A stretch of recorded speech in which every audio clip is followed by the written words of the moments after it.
నుంచి వచ్చారు అన్న? మేము నెల్లికూరు మండలం నల్లగుట్ట తండ గ్రామ పంచాయతీ నుంచి వచ్చామండి. మేము దాదాపు ఒక 100 మంది వచ్చాము. మాకు ఇవాళ రైతులకు చాలా ఎఫెక్ట్ జరుగుతుంది. ఆ ఎఫెక్ట్ వల్ల రైతులందరూ స్వచ్ఛందంగా ఈ మీటింగ్ తరలి రావడం జరిగింది. ఇవాళ బోనస్ పెడతామని అన్నారు. యాసింగి పోయినసారి యాసింగి ఓట్లు పెడితే బోనస్ ఇవ్వలేదు. రైతులకు అన్ని విధాలుగా మోసమే జరుగుతుంది. ఎందుకు జరుగుతుందంటే ఇవాళ ఎక్కడ కళ్ళాలలో ఉన్న వడ్లు అన్నీ ఎక్కడికక్కడ ఉన్నాయి. వాన వచ్చేటట్టున్నది, అయినా కూడా పట్టించుకునే నాదులు లేడు. ఎవ్వరు ఒక లారీలు రావట్లేవు, అక్కడ తాడుపత్రిలు లేవు, చాలా ఇబ్బందులు పడుతున్నారు. మంచిగానే కొంటున్నాం, ప్రతి గింజ కొంటున్నాం అని చెప్పి ఎక్కడ లేదు. అదంతా అబద్ధాల ప్రభుత్వము, అబద్ధాల రాష్ట్రానికి మొత్తం సర్వనాశనం చేసే పరిస్థితికి వచ్చింది ఇవాళ. ఇప్పుడు రేవంత్ రెడ్డి మొత్తం చేసే పనులన్నీ మొత్తం దొంగ పనులే, ఒక్కటి మంచి కావు. ఈ పనులు అన్నీ ఇవి చక్క చేయాలంటే మళ్ళీ మా బాపు కేసీఆర్ రావాలి. మళ్ళీ రైతులు బాగుపడాలంటే మళ్ళీ బాపు కేసీఆర్ రావాలి. కేసీఆర్ వస్తేనే మాకు మంచి నీళ్లు నియామకాలు ఇవన్నీ మంచిగా జరిగినాయి. కేసీఆర్ ఉన్నప్పుడు మాకు 100% రైతులకు నీళ్లు కానీ ఇప్పుడు రోడ్లు కానీ ఏది ఉన్నా కూడా ఆయన చేసిన హయాంలోనే ఇవన్నీ జరిగినాయి.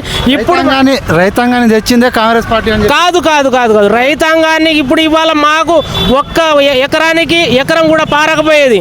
ఇవాళ మాకు ఆ కాళేశ్వరం కట్టి రైతులకు నీళ్ళు అందించి ఇవాళ లక్షల టన్నుల వడ్లు పండిస్తున్నారు రైతులు. అంటే అది కేసీఆర్ దయ వల్ల. ఇది పక్కా అందరూ గ్రహించుకోవాల్సిందే. ఇప్పుడు ప్రతి రైతు కూడా ఎట్లా ఉన్నారంటే ఇప్పుడు బయటపడతలేరు. ఎందుకంటే రాబోయే రోజుల్లో పక్కా 100% బీఆర్ఎస్ ప్రభుత్వం వస్తుంది, బాపు కేసీఆర్ వస్తాడు. మళ్ళీ ఈ ప్రభుత్వాన్ని తొంగల దుక్కాల్సిందే. మీరు ఇట్లా అంటారు. రేవంత్ రెడ్డి ఏమంటున్నారు అంటే బీఆర్ఎస్ పార్టీని నేను తొక్కుంటా, ఇంకా 10 సంవత్సరాలు నేనే ఉంటాను. ఆయన తొక్కుంటా కాదు, ఇప్పుడు ఆయన ప్రజలు తొక్కుతారు. ఆయన తొక్కుడు కాదు, ప్రజలు తొక్కుతారు ఆల్రెడీ. ఇప్పుడు ఆదరిస్తారు, ఇంకా 10 సంవత్సరాలు నేను లేదు. అది ఇప్పుడు ఏం లేదు. మేము బంగారం వేసుకున్నాం ఆల్రెడీ, మేము అన్ని పనులు చేసుకున్నాం. ఈయన ద్వారా మేము అందరం బాగుపడ్డాం. కాబట్టి ఆయన తొక్కుకుంటా వస్తాడు. ఇప్పుడు అదంతా ఏం లేదండి. ఇప్పుడు కేసీఆర్ వస్తేనే రాబోయే రోజుల్లో మేలు రైతులకు జరగాలంటే కేసీఆర్ రావాలి, బీఆర్ఎస్ ప్రభుత్వం ఏర్పాటు కావాలి.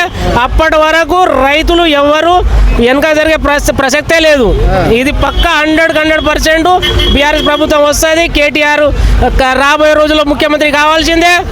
పక్కా 100% అన్ని సీట్లు బీఆర్ఎస్ కొట్టేస్తుంది.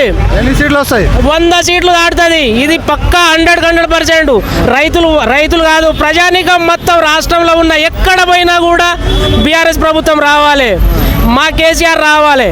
అదే తప్పితే వేరేది ఏది లేదు. ఈ ప్రభుత్వం అనుకుంటుందేమో ఇక్కడ మేము ఏదో చేసినాం, ఏం చేయలేదండి. ఏం చేసింది? ఏమైనా ఉన్నాయా చెప్పుకోవడానికి? ఏమైనా పథకాలు? ఆ పథకాలు ఏమున్నాయి? అదొక మహిళలకు ప్రభుత్వం పెట్టింది. ఆ ప్రభుత్వం మహిళల దాంట్లో ఏం లేదు. వాళ్ళు కొట్టుకుంటారు. ఇప్పుడు మగవాళ్ళందరూ రోడ్ల మీద కాదు కదా, ఇంటికాడ ఉండాలి పరిస్థితి వచ్చింది.